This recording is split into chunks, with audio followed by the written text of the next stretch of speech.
E aí galera, tudo bem com vocês? O treinador Anderson Moreira concedeu uma entrevista recentemente ao Sport TV em que disse já trabalhar com uma espinha dorsal de time do Cruzeiro para essa temporada 2020 e comentou que essa espinha dorsal é formada por 7 jogadores. E são exatamente os 7 nomes que vocês estão vendo no campinho, tá? O goleiro Fábio, o zagueiro Léo, lateral direito Edilson, né? Os volantes Jean e Ariel Cabral, o meia Robinho e o atacante Marcelo Moreno. Quando o técnico fala em espinha dorsal, a gente já pensa basicamente em que esses jogadores serão prováveis titulares, pelo menos num primeiro momento. A questão é, contextualizando outras entrevistas do próprio Anderson Moreira, ele falou muito a respeito da idade dos jogadores e que considerava jogadores entre 23 e 29 a 30 anos uma idade ideal para o jogador de futebol, porque é aquele momento que o cara tá no auge do condicionamento técnico, da parte física. Mas quando a gente olha para essa espinha dorsal aqui de 7 jogadores, todos eles já passaram desse auge. Isso porque o goleiro Fábio tá com 39 anos, o zagueiro Léo com 32, o Edilson 33 anos, aqui o Ariel tem 32, o Jean 33, o Robinho e o Marcelo Moreno 32 anos. Então a minha ideia nesse vídeo é pensar, é viável jogar com esses 7 jogadores, completando o elenco aí com mais 4 nomes, e ter um Cruzeiro competitivo para essa temporada 2020? Porque a gente sabe, por exemplo, que a Série B ela é ainda mais brigada que uma Série A. E por mais que esses atletas não deixem muitas dúvidas com relação à sua qualidade técnica, né? Mesmo jogadores questionáveis como o Edilson, já mostraram que tem qualidade com a bola no pé, que são jogadores tecnicamente bem dotados. A questão é, eles vão aguentar o tranco? Então a minha ideia é começar falando por posição, tá? No gol, acho que não há muita dúvida, o Fábio vai ser o goleiro do Cruzeiro mesmo, tendo aí o Vitor Eudes, o Vinícius e provavelmente o Lucas França como reservas. Indo para a zaga central, quem poderia ser um jogador para dar uma balanceada numa dupla com o Léo, para ter um jogador um pouco mais rápido? A concorrência é muito grande, o Cruzeiro tem pelo menos 7 zagueiros aptos a jogar, mas a gente pode dizer que sem dúvida aí os jogadores com mais chance de compor aqui esse time são o zagueiro Kaká, que é muito promissor, muito veloz, e por isso mesmo compõe bem com as características do Léo, que já é um jogador mais forte, um pouco mais de imposição física. A gente tem a opção do Ramon, que é outro zagueiro que também tem certa velocidade, joga como lateral, como volante, tem boa qualidade na saída de bola, embora eu enxergue o Ramon muito mais disputando uma posição com o Léo do que jogando junto com ele. E a gente tem também a opção do Marlon, que já é um jogador mais alto, né, do que Léo, do que Kaká, do que Ramon, não necessariamente um zagueiro muito rápido, embora tenha um pouco mais de velocidade que o Léo, e que seria também um jogador de mais imposição física. Na minha opinião, o melhor desses 3 zagueiros aqui, pelo menos considerando margem de evolução, as características necessárias ao time, é realmente a manutenção do Kaká. E penso que tanto o Marlon quanto o Ramon são jogadores que vão ser muito úteis para a composição de elenco e devem jogar bastante durante a temporada, porque a gente sabe que o calendário, especialmente num ano como esse, né, vai ser encavalado, vai ter jogo toda quarta e domingo e vai ter que rodar muito o elenco. Então o meu preferido aqui seria realmente o Kaká, mas eu acho que tem uma possibilidade muito grande do Marlon jogar, até porque ele é um jogador que se enquadra bem no que o Anderson falou a respeito das idades. É um atleta de 27 anos que em tese pelo menos está no seu auge técnico e físico, e é um jogador que tem mais experiência em Série B, tanto que já foi até campeão com o Atlético Goianiense. A nossa lateral esquerda até o momento é um problema, né? A gente tem o João Lucas que não se firmou, o Rafael Santos que também teve poucas oportunidades, mas não jogou bem, possibilidades de retorno como o Patrick Bray, possibilidade de reintegração como a do Marcelo Hermes,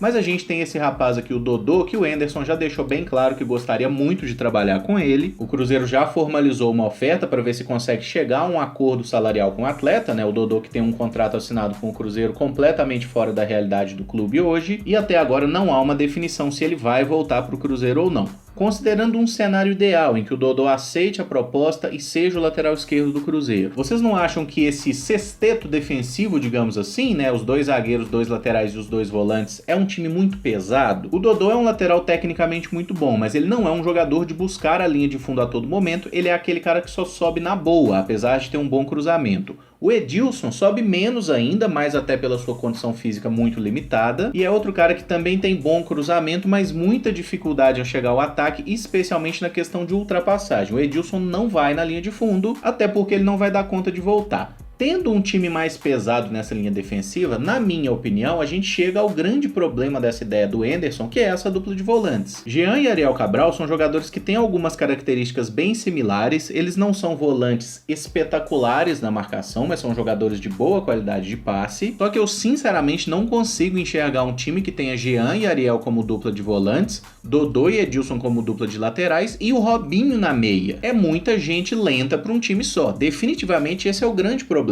Mas não poderia ser o caso do Cruzeiro querer armar um time que valorize mais a posse da bola e que tenha o controle? Me parece ser o caso. Mas independente de qual seja a ideia do técnico, se ele quiser, por exemplo, Jean como um primeiro volante, Ariel e Robinho como dupla de meio-campistas centrais, ainda assim fica um time muito pesado. E aí vem o meu grande ponto, né? Como o Cruzeiro poderia dar uma balanceada nisso para tornar o time um pouquinho mais rápido? O Angulo me parece um jogador que tem boas chances de aparecer aqui, apesar de ter pouca experiência no futebol profissional, já que ele não jogou pelo Palmeiras, né, atuou profissionalmente apenas pelo Envigado, no Palmeiras jogou só pelo Sub-20, mas o Angulo seria uma espécie de desafogo, né, seria aquele jogador para oferecer velocidade, para ter uma opção de contra-ataque, e como o próprio Angulo falou na entrevista na semana passada, ele gosta mais de jogar pelo lado esquerdo do campo. Então, considerando esse cenário ideal que o próprio jogador falou do seu desejo, vamos pensar nele como um ponta esquerda aqui, formando essa dobradinha pela canhota com o Dodô. Eu acho que tá ótimo. E quem poderia ser o outro meia? Muita gente vai falar do Regis, né? Um jogador que ainda não foi oficializado pelo Cruzeiro, mas certamente será atleta nosso. Ele tem essa capacidade de jogar pelo lado direito, pelo lado esquerdo, joga principalmente como um meia central. Só que armar um esquema desse jeito, puxando o Regis aqui para a meia direita, a gente cria dois problemas. O primeiro deles é seguir sem jogada pela linha de fundo, porque o Regis, sendo um canhoto, ele não é um velocista, tem uma característica natural a puxar para dentro e buscar o gol, seja através de uma finalização, uma tabela com o Marcelo Moreno ou até a chegada de um dos meio-campistas. E o outro problema que teria com essa entrada do Regis seria tirar o Maurício do time, porque na minha opinião, se tem um jogador que merece ser titular do Cruzeiro em 2020 é o Maurício. Apesar de ter rolado uma queda de desempenho nas últimas partidas, isso é inegável, eu acho que é muito mais um problema do time do que do jogador. E eu continuo achando que o Maurício e o Regis disputam uma posição até por ter características muito parecidas.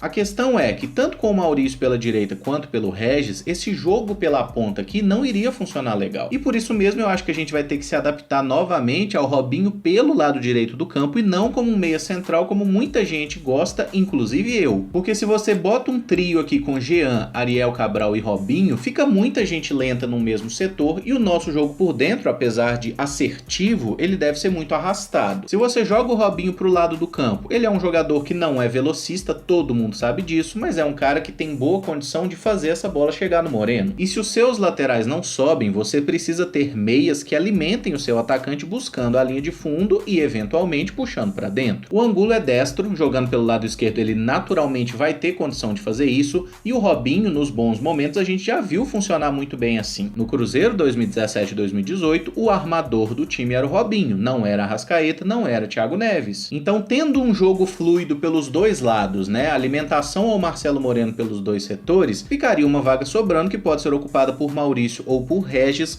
Considerando que o Anderson tem falado sobre a idade dos jogadores, eu acho que o Regis tem até mais chance de ser titular e o Maurício ficando no banco um pouco. Eu não concordo com isso, mas eu tô falando muito com base no que o técnico vem fazendo. Na verdade, para ser coerente, né, se é para falar com a cabeça do Anderson, talvez faça mais sentido que o Marlon seja esse zagueiro central e não o Kaká, tá? Independente da minha vontade, tentando entender o que o Anderson falou. Marcelo Moreno no ataque, acho que não abre discussão, é o nosso melhor centroavante, é um jogador de alto nível para a Série A, para a Série B mais ainda, e pelas entrevistas que o técnico deu até o momento, eu enxergo que esse aqui seria o time do Cruzeiro hoje, pelo menos na ideia dele. Acredito que isso vai mudar muito a partir do momento que ele treinar o time, que ele vê isso funcionando no campo, porque apesar de ser um time com a bola no pé bem interessante, eu acho que no momento de retomar a bola, o Cruzeiro vai ter muita dificuldade. E ainda acredito que existe uma tendência natural a que esses jogadores aqui, Jean e Ariel Cabral, disputem uma posição e abram aqui o setor de volante para um jogador jogador mais rápido. O meu preferido seria o Jadson, porque é um jogador que, além de participar muito tentando roubar essa bola, aparecer no ataque, voltar para marcar, ele tem uma condução de bola boa, uma chegada na frente, o que acabaria balanceando bem aqui com esse outro volante. Mas a gente não pode descartar também o próprio Felipe Machado, né, que apesar de ser um jogador que tem característica de buscar a bola no início, começar a jogada, em alguns jogos em que o Adilson jogou com apenas 2 volantes, o Machado foi um jogador que saiu bastante pro combate quando precisou. Entre essas 4 opções aqui, o Ariel Cabral eu acho que não seria titular, tá? Especialmente pelas temporadas ruins que vem fazendo pelo clube,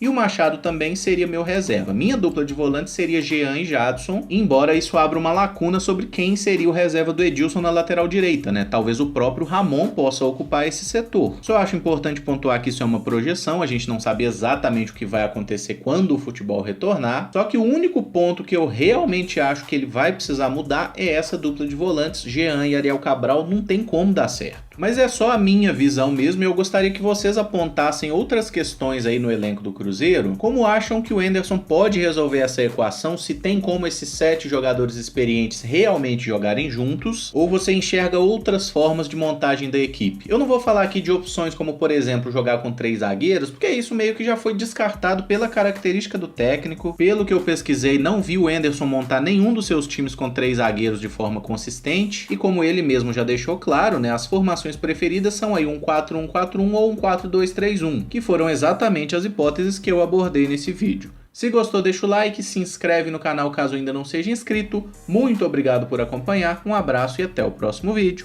Valeu!